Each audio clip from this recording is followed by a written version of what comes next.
Welcome to this Q&A with the Fertility Alliance, and today we're talking to Shaun, who's going to tell us a bit about his story.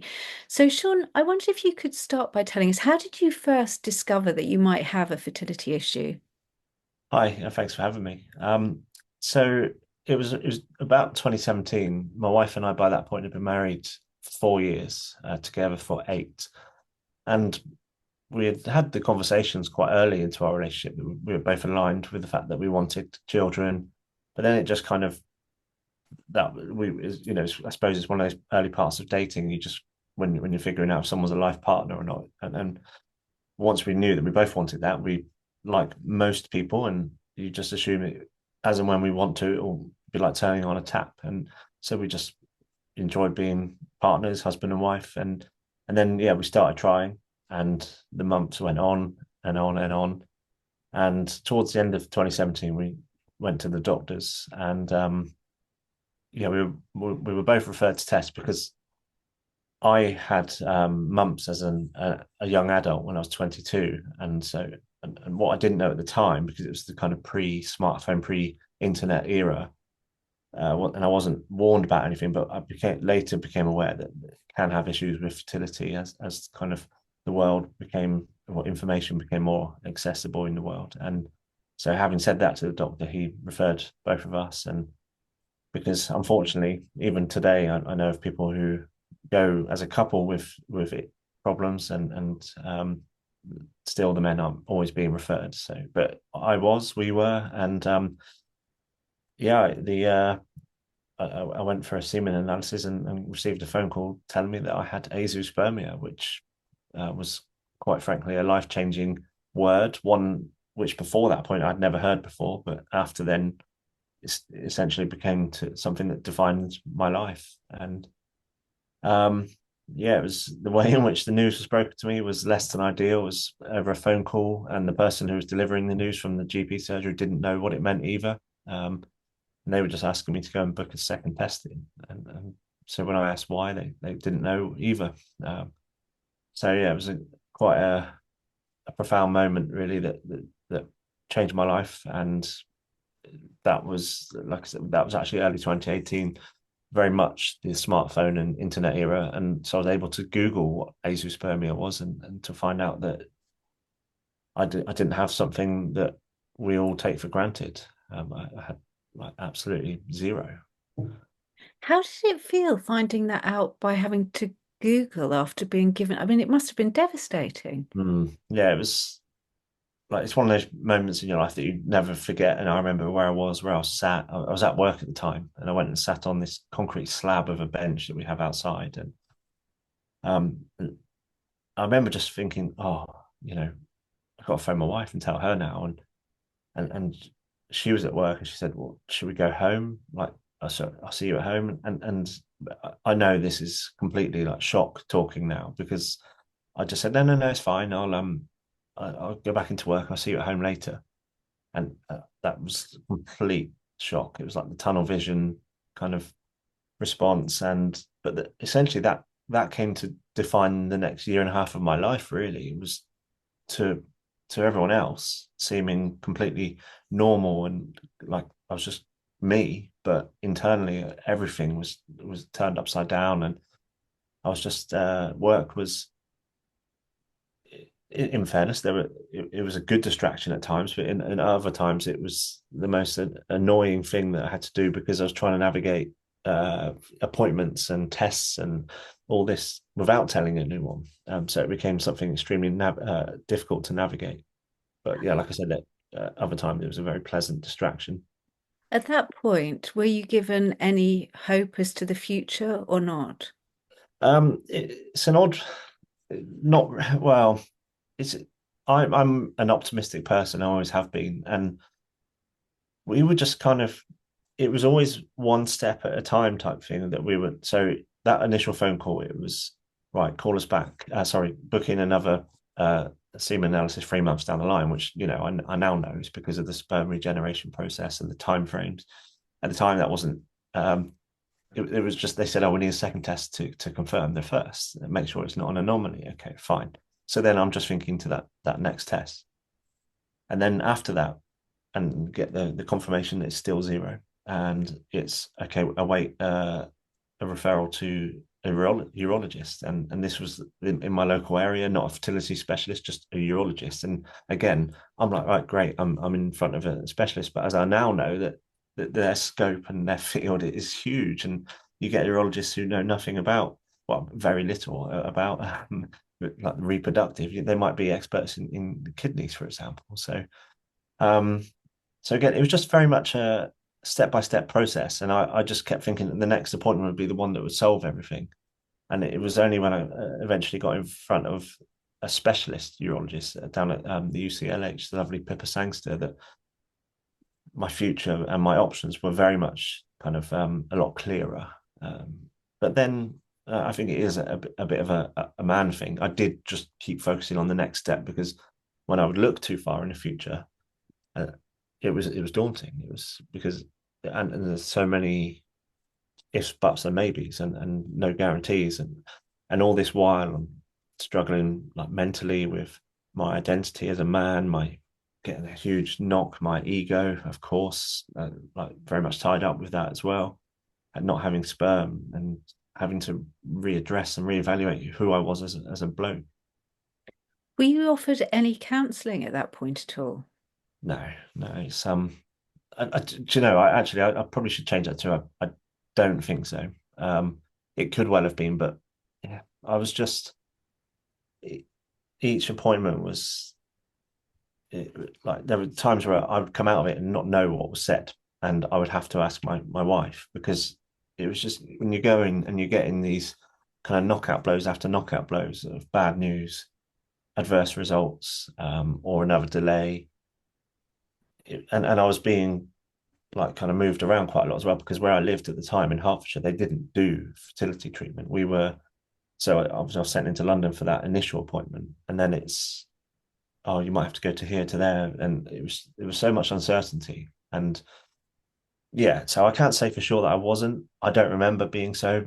What I do, I remember when we eventually got to the clinic, that we, once we went through that, the absolute treacle that is navigating the NHS funding system, we eventually got to select a clinic and take a funding package to, which was Bourne Hall. And there it was very much all part of the service. And but by that point, I was, well, still really struggling with that identity piece as a bloke. And what I remember at this point, it was like it was offered, but it was a no from me, because it was another stigma of counselling or therapy, and another thing of a perceived weakness, and that was something that I was struggling with, is like kind of feeling less of a man. And what options were you given for treatment? So it was also identified that I had a varicocele quite early on, when in front of the right people. I had, bearing in mind this is now 2018, at least towards the end of the year by now, my diagnosis, that first phone call about the azoospermia came in the first week of January 18. By this point, moving on towards the end of 2018. And but I had found lumps in 2011 and went to the doctors. They had a feel, said, okay, yeah, we can feel something, referred me for a scan, and it was dismissed as, oh, don't worry, it's just a cluster of tubes. Because, but when I say get in front of the right people, Pippa, I immediately identified that I had a varicocele, and it's yet another word that I'd never heard before, one that I've never forgotten since. And so yeah, I had an embolization at the UCLH with the hope that something would happen. Unfortunately, and then again with that, it's waiting another 3 months for uh, any improvement with another analysis, and that actually. We're now moving into summer 2019, because I had the embolization in March 2019. So it was June when I had the follow-up test from that, and that was probably, well, no, it was our both of our lowest point, because I just put so much hope into that relatively minor operation, that that was what I needed. It was going to work. Just I'd never had any operations before for anything, and I was like, yeah, brilliant. This is that's what hospitals do. You have a problem, they fix it. like we've got a really, we're very blessed to have the NHS and people who have learned from the best in the world, and we've been doing it for centuries. Great, yeah, this will fix me, and it didn't, and that was probably the highest point to fall from, because the other bits were unforeseen. So I was building up to this, thinking that's it, and then yeah, a big drop off the other side of that one. And what treatment did you end up having? The only option I then had left was a micro TC, but it wasn't a quick decision. I had to really come to terms with that one because I hadn't particularly enjoyed the embolization. It was done under local anaesthetic, so I could hear and see things that no one ever really wants to. Um, and yeah, I wasn't sure what I wanted then to have a big operation under general and having my testicles cut open. And it took a lot for me to come around to that. In the end, it was my wife who asked me a question. And she said, will you always essentially have that question mark hanging over you of what if? And I thought that was a good way of reframing it. She said, I'll support you in whatever you want to do. But she said, will it be a door that's never closed? And I think that was what it was for me. It was a way of just knowing that I'd explored everything. But it's not a small operation, and I'd read the information of the potential side effects. One of them being requiring testosterone replacement, and that's a lifelong thing afterwards. And of course, that ended up being the case, but it's one that I went into knowing that it could be something that would happen, and it was all part of the reason why I did. It, I think any big life decision should take a good bit of consideration, and yeah, I did it. And what was the outcome? It was a negative. There was nothing found, and that result was given to me as soon as I came around from the urologist and the nurse. So one of the few things that I did have, I didn't have to wait for, was that immediate result. And part of the reason why I was in a place where I could debate whether to have it or not, because I was starting to turn my mind towards donor conception and whether it was an option for me. And so I kind of, at that point, it was that closure. I mean, yeah, just come around from a major surgery. So, but it did feel like there was an element of relief as well that I could put this period behind us to start looking forward. And how easy was it for you to come to terms with the idea of using a donor? Um, it took a long time in terms of like again like any big decision should, but there were certain elements that did, I think, in my personal situation, make it a little bit easier. For example, my parents had divorced and remarried, so I had experience of step parents, step siblings.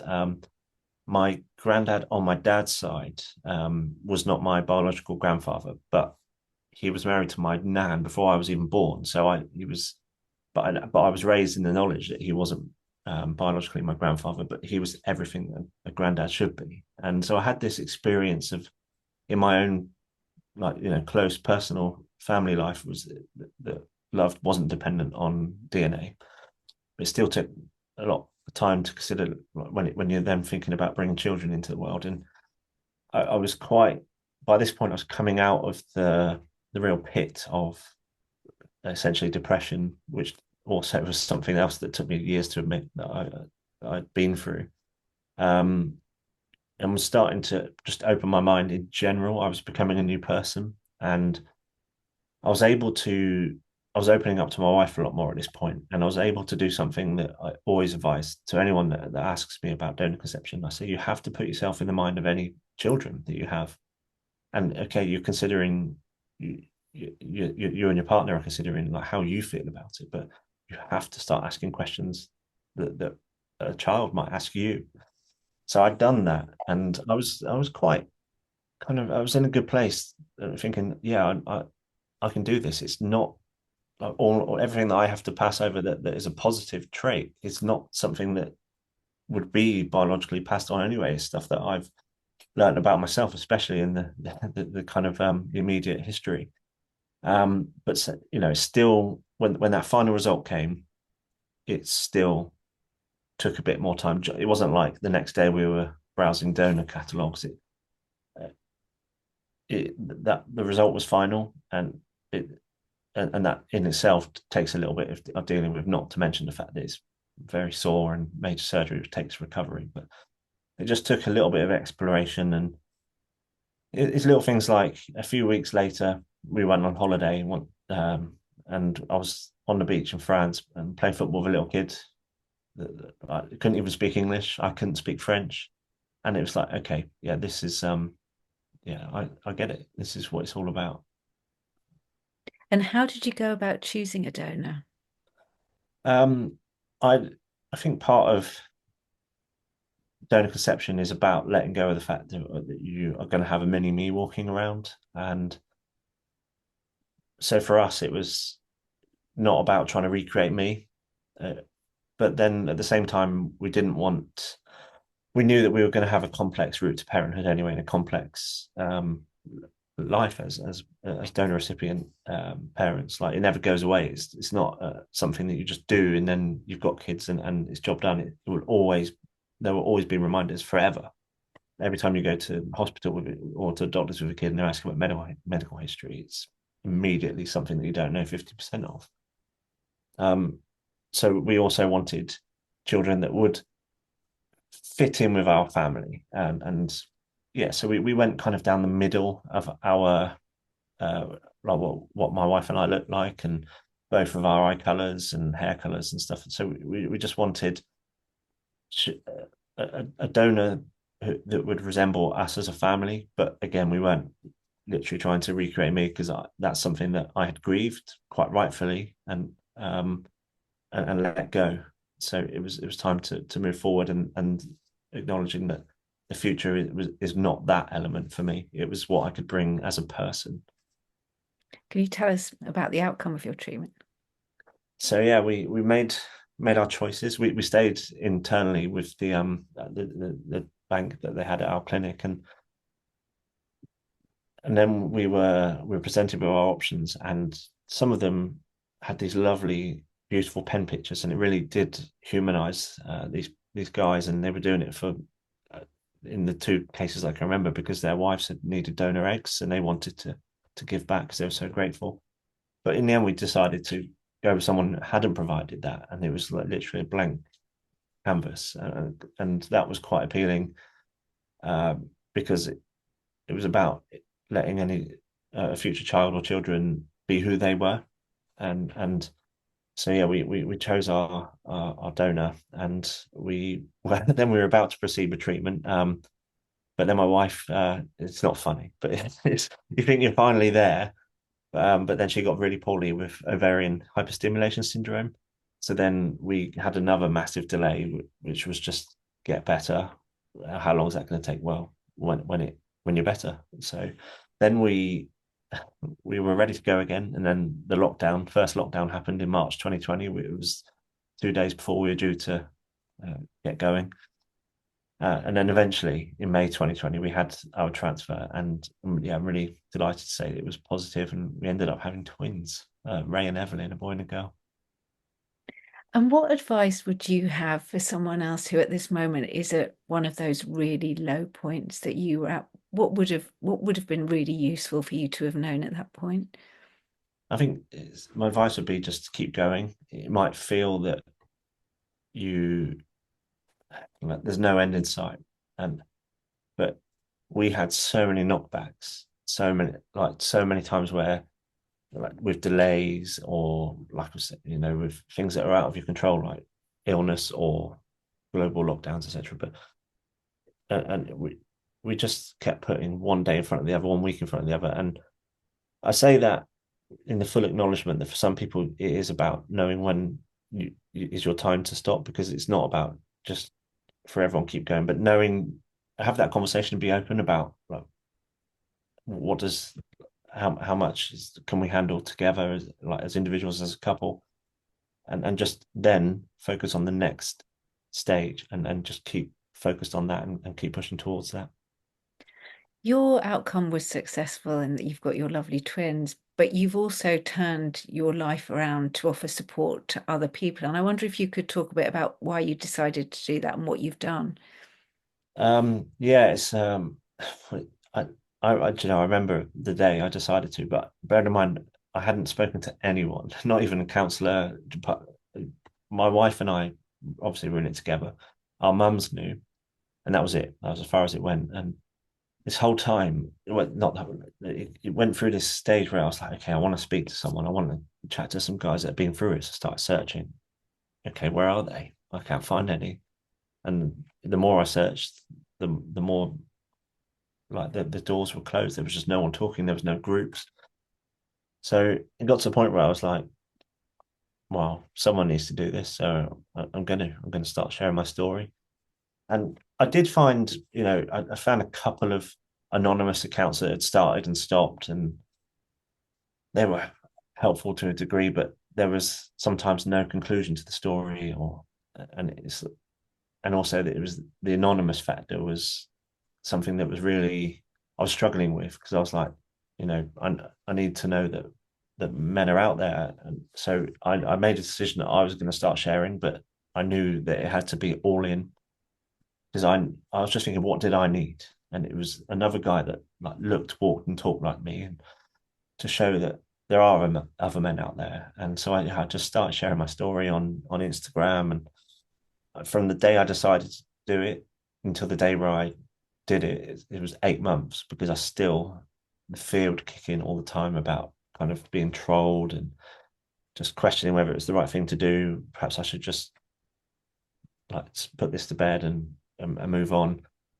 But I just kept getting this feeling to no, you've got to do it. It just kept pulling me back. I was not able to just park it and move on. And maybe it sounds a bit cheesy, but I think it was a bit of a calling, and I just knew that I had something to give to the community. And yeah, it's just been crazy since. So in January 21, I started sharing my story on Instagram, and I can't believe I always had I just had a mission to help one guy, and yeah, I felt, I'm really pleased to say that I've surpassed that many times over, and I've kind of it's just what I've done with it, and where I've shared my story. I've been on live television, for example, and stuff like that. It just blows my mind when I look back sometimes and realize what I've done, and because it's every time that I get a message from someone just saying how much it's helped, it just spurs me on, and I've always had the feeling of like, right, what else?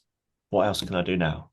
So that's why, for example, then Kieran and I started a podcast, and then there was all even for us, even then was like, okay, brilliant. When we'd see the map of because the technology that we used to put it out shows you can get the actual visual map of where you've hit in the world, and it's literally everywhere, 6 out of 7 continents, and it's like wow, you know, I'm so grateful.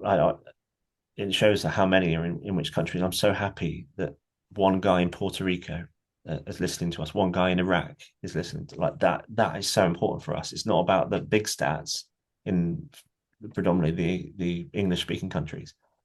I think wow, the fact that we reach these guys there is incredible. And can you tell us a bit about your upcoming ventures? Thank you. Yeah, absolutely. It's so again, Kieran and I, we were always like, something else needs to be done here, and so we also had a WhatsApp support group, and there are 100 guys in there from all over the world. And one thing just kept coming up was that they were asking questions of each other, and this was something that we were seeing online as well. Was people like peer to peer asking medical questions because people are in such a desperate situation; they just need and want answers. So we were like, these men need access to professionals. So we have started a company called Nexus Fertility, and the main premises of that is to give men access to professionals. And yeah, it was kind of like a bit of a light bulb, but we were like, is this even possible? And I'm really pleased to say that yeah, we're literally about to launch, and we, but that's the kind of main thing. But most importantly for us is that like the central theme of anything that we do will always be for support, because first and foremost men need that. And for example, that WhatsApp group, we asked guys in there, said, fellas, could anyone sum up in just a couple of sentences like what this group has meant to them?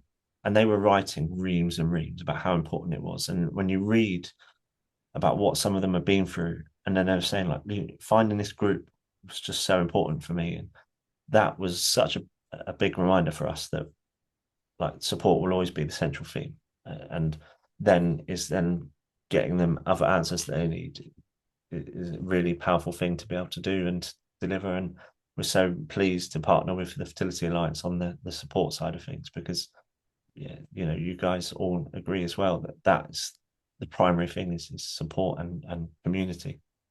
We're really delighted at the Fertility Alliance to be partnering with you too, because we think what you are doing and what you've done is absolutely amazing. And, Shaun, I have to say, it's such a brave thing to hear someone being so open about a story that has been so difficult to live through and so difficult to tell.